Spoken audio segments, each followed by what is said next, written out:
Olá, seja muito bem-vindo ao canal. Hoje estamos aqui para atender a sugestão da Nani, nossa inscrita de longa data que está sempre por aqui apoiando o nosso trabalho.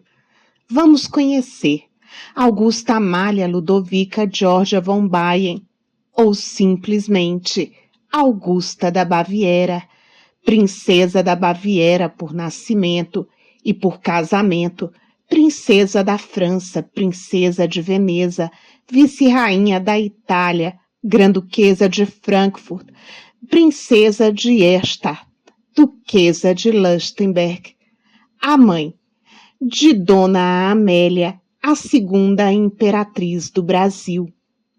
Registre aí sua passagem pelo canal, deixe seu apoio, sua contribuição, ajude-nos a crescer e a estarmos cada vez mais constantes por aqui. Agora venha comigo e fique até o final. Vamos! Augusta nasceu em Estrasburgo, situada no leste da França, na margem esquerda do rio Reno, no dia 21 de junho de 1788. Era a segunda filha, a mais velha das meninas de seus pais, o rei Maximiliano I José da Baviera, e sua primeira esposa, a princesa Augusta Guilhermina de Hesse-Darmstadt. Juntos, o casal teve um total de 5 filhos. A infância de Augusta foi marcada por muitos acontecimentos históricos importantes. Seu pai serviu o exército francês e, após a Revolução Francesa, o exército austríaco, tendo também estado nas guerras revolucionárias francesas. Ao retornar da Alemanha, encontrou seu ducado ocupado pelos franceses, o que fez eclodir uma nova revolta. No meio de tudo isso, estava Augusta e seus irmãos, que começavam a ter a sua segurança ameaçada diante de tantos conflitos. Com a situação cada vez mais tensa e perigosa, a família fugiu para a terra natal de sua mãe, Darmstadt, uma cidade independente que faz parte do estado de Hesse, na Alemanha, e em seguida foram para Menen. Viveram uma vida muito modesta e até um pouco reclusa, por aproximadamente 5 anos. Mas o sossego não duraria muito. A França também atacou o local e a família foi obrigada a fugir novamente. Dessa vez, eles procuraram refúgio em Ambach, mas as tensões da guerra e 5 gravidezes cobraram o seu preço para a princesa Augusta Guilhermina, e sua saúde foi muito prejudicada. Depois de dar à luz a seu 5º filho, Karl Theodor da Baviera, ela não resistiu e morreu. Augusta tinha apenas 8 anos quando perdeu a sua mãe. Ela era descrita como uma criança muito bonita e com um temperamento muito gentil. Mas o seu pai não demorou muito para encontrar uma nova esposa e madrasta para os seus filhos, e depois de somente 1 ano de viuvez, se casou novamente, dessa vez com Carolina de Baden, uma mocinha de 21 anos, com quem depois teria outros 7 filhos. A família finalmente conseguiu se mudar e finalmente se estabeleceu em Munique. Carolina foi, apesar de muito jovem, uma esposa e madrasta dedicada e solidária. Era muito apegada aos 2 enteados mais novos, Carolina e Karl, mas com Louis e Augusta não se dava muito bem. A relação de Carolina e Augusta só melhorou quando Augusta atingiu a adolescência e já não tinha tantas resistências à madrasta, e nem havia mais como alguém que tentava substituir a sua mãe. Na nossa já tão conhecida política de casamentos reais, Augusta ficou noiva quando era ainda muito jovem, do príncipe Karl de Baden, o irmão mais novo de sua madrasta. Karl era o 7º filho e único varão do príncipe herdeiro Karl Louis de Baden. Apesar da união entre eles ser um arranjo, ambos se gostavam muito e estavam ansiosos para o momento de seu casamento. Porém, o noivado foi desfeito e Cal foi forçado a casar-se com Stéphane Beauharnais, uma filha adotiva de Napoleão I da França, depois de muitas negociações e da promessa de Napoleão de fazer da Baviera um reino. Augusta tinha apenas 17 anos quando Napoleão foi a Munique e a conheceu. Ao vê-la, ele foi imediatamente cativado por sua beleza e ficou encantado por ela. De fato, muitos que a conheceram deixaram registros de que ela emanava um encanto indescritível e de que era uma jovem muito doce. Ela era muito alta e magra, dotada de uma dignidade natural que fazia com que todos a respeitassem. Seu rosto era bonito e sua aparência jovial, já que ela tinha menos de 18 anos. Tinha também um certo frescor. Além disso, por ter sido criada de forma muito simples, mas ao mesmo tempo, tendo sido muito bem educada, tinha maneiras diferenciadas, sutis e bondosas, e era quase impossível, depois de conhecê-la, não gostar dela. Isso era um consenso. Para Napoleão, Augusta era igual à perfeição e estava ainda mais convencido de que essa bela criatura, como ele mesmo disse em uma carta ao seu irmão Jerônimo, era a única adequada para Eugênio, o Duque de Leuchtenberg, o único filho varão da imperatriz Joséphine e filho adotivo de Napoleão. Por ter sido adotado pelo imperador, Eugênio também era um príncipe da França. Como todas as princesas da época, o futuro de Augusta não lhe pertencia e já estava sendo decidido por seu pai. No dia de Natal de 1805, ela recebeu uma carta de seu pai, pedindo-lhe para se casar com Eugênio. Abre aspas. Lembra-te, minha querida filha, que não só farás feliz a teu pai, mas também os teus irmãos e a Baviera se alegrarão ao ver esta união. Entristece-me ferir os teus sentimentos, minha querida, mas conto com a tua afeição e com o apego que sempre demonstrastes ao teu pai. Lembre-se, querida Augusta, que uma recusa faria do imperador um inimigo tão amargo, como tem sido até agora um bom amigo da nossa casa. Deus sabe que só desejo o teu bem-estar e que ninguém no mundo te ama mais do que o teu pai fiel e melhor amigo. Fecha aspas. Ao ler a carta de seu pai, Augusta desatou a chorar. Ela acreditava que seu dever como filha e para com o seu país era o mais importante e estava acima de tudo, e ela deveria fazer esse sacrifício pessoal. Em resposta, escreveu uma carta ao seu pai, cujo um trecho dizia, abre aspas, eu vou consentir, embora me custe muito fazê-lo. Se o descanso de um pai amado e a felicidade de uma nação dependerem disso, eu coloco meu destino em suas mãos, embora meu destino possa parecer cruel para mim. Será suavizado pelo conhecimento de que me sacrifiquei por meu pai, minha família e meu país. Peço sua bênção em meus joelhos dobrados. Isso me ajudará a suportar meu triste destino com resignação. Fecha aspas. Ao príncipe Cal, suas palavras descreveram perfeitamente os seus sentimentos e seu senso de dever. Abre aspas. Minha dor é indescritivelmente grande, mas devo obedecer ao comando de meu pai e à vontade de meu país. Fecha aspas. Os preparativos para o casamento foram imediatamente iniciados. O imperador Napoleão enviou uma xícara de porcelana com o retrato dela para o seu enteado, lhe garantindo que pessoalmente Ela era muito mais bonita e encantadora. Juntamente com a xícara, foi a ordem para que ele se casasse imediatamente com essa princesa real.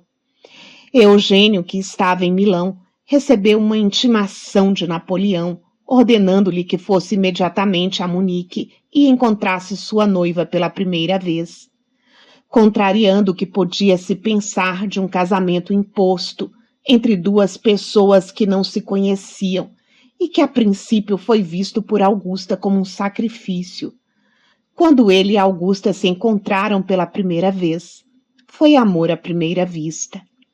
Eles desenvolveram um tipo profundo de amor e devoção. Eugênio compartilhava a natureza gentil de sua noiva e foi descrito como um homem modesto e prudente, com talento para a batalha e a política. Napoleão permaneceu fiel à sua palavra e 13 dias antes do casamento fez do pai de Augusto rei da Baviera, elevando seu status de um eleitorado para um reino real. Ele não poderia estar mais satisfeito com o fato de que Augusto e Eugênio se aproximaram, e ele adorava a sua nora. Eugênio e Augusta se casaram em 14 de janeiro de 1806 em Munique, em uma grande e espetacular celebração que durou uma semana. Napoleão adotou Eugênio oficialmente como seu próprio filho e o chamou de Eugênio Napoleão da França. O novo casal partiu para a Itália, onde Eugênio era vice-rei, além de príncipe de Veneza. Napoleão gostava muito de Augusta e em suas cartas para ela, ele carinhosamente se dirigia a ela como minha filha. Chegando em Milão, os recém-casados foram recebidos pelo povo de forma calorosa e alegre. Eugênio era benquisto pela população, considerado um bom governante, um homem gentil e sensível. Augusta, agora a vice-rainha da Itália, foi apresentada aos seus novos súditos e todos concordaram que ela era uma pessoa encantadora, afável, culta e de bom coração.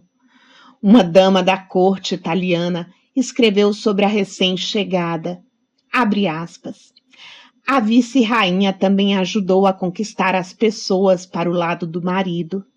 Bela, eminentemente virtuosa e caridosa, ela encantava a todos os que se aproximavam dela. Fecha aspas.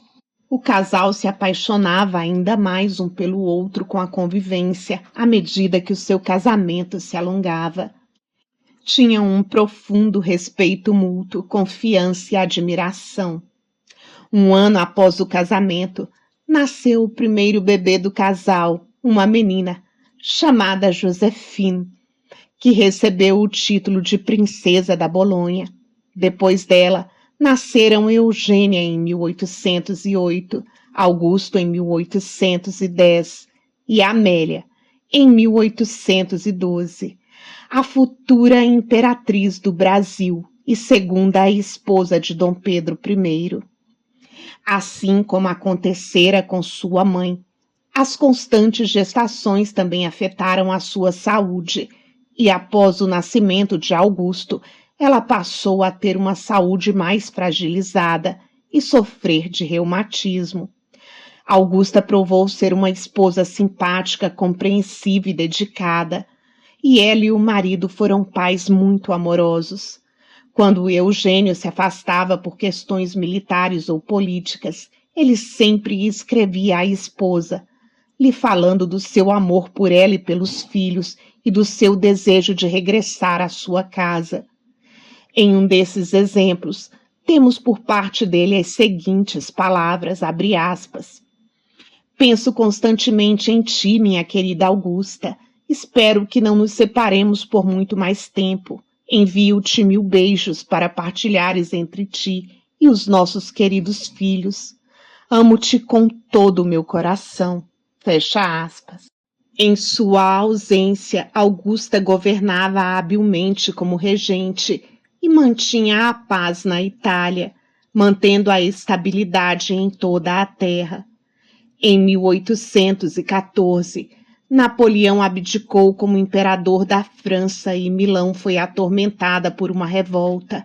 Eugênio tentou desesperadamente salvar o seu trono, mas os seus esforços foram inúteis. Ele renunciou às suas possessões italianas e finalmente deixou a Itália com sua esposa e filhos e chegou em Munique, onde a família foi gentilmente recebida pelo pai de Augusta, o rei Maximiliano. Durante seu exílio, Augusta deu à luz a outras crianças, Teodolinda, em 1814, e Carolina, em 1816. Eugênio e Augusta se estabeleceram para uma vida familiar pacífica e feliz em Munique. Eles não tiveram preocupações financeiras, pois os ativos apreendidos de Eugênio foram liberados. Eram tratados com grande bondade pela família de Augusta e eram tidos em alta estima pelos soberanos europeus. Em 1817, eles receberam o estado de Eichstätt e os títulos de duque e duquesa de Leuchtenberg. Nesse mesmo ano, nasceu o último filho do casal, Maximiliano.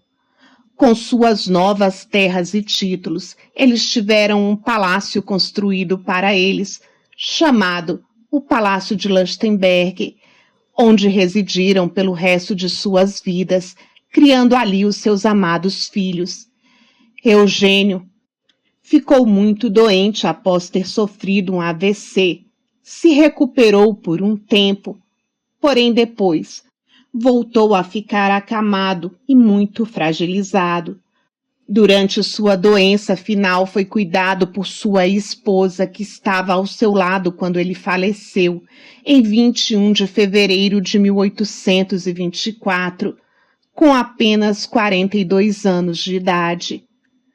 Antes de sua morte, ele pôde ver sua filha mais velha, Josephine, casar-se com o príncipe herdeiro e futuro rei da Suécia em 1823. Augusta sobreviveu a Eugênio por mais de 20 anos e dedicou-se à filantropia e à fé. Sua dor por seu marido permaneceu tão viva que ela chorava copiosamente toda vez que se lembrava dele e falava carinhosamente, se recordando sempre do seu sorriso. Apesar de seu início político, é um prazer dizer que o casamento deles foi de fato muito feliz. Nos anos restantes antes de sua morte, ela testemunhou os casamentos do resto de seus filhos, bem como o nascimento de alguns de seus netos. Ela viveu para ver sua filha mais velha, Josefine, se tornar a rainha consorte da Suécia e Noruega, quando seu marido ascendeu ao trono em 1844.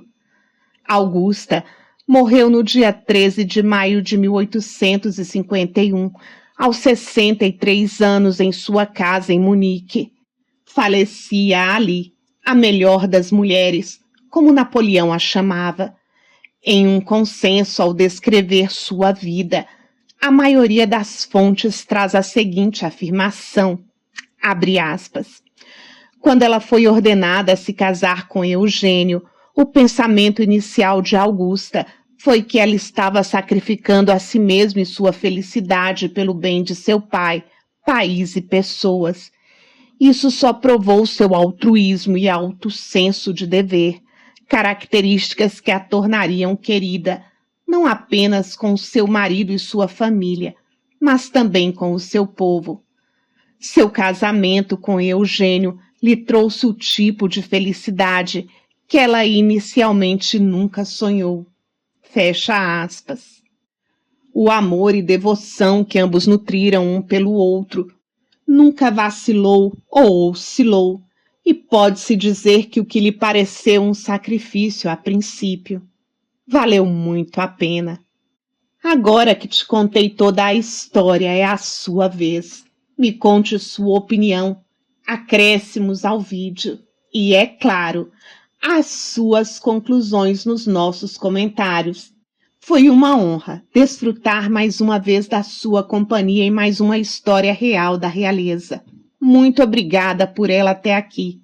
Aproveito para te desejar uma excelente semana. Nos encontramos nos comentários.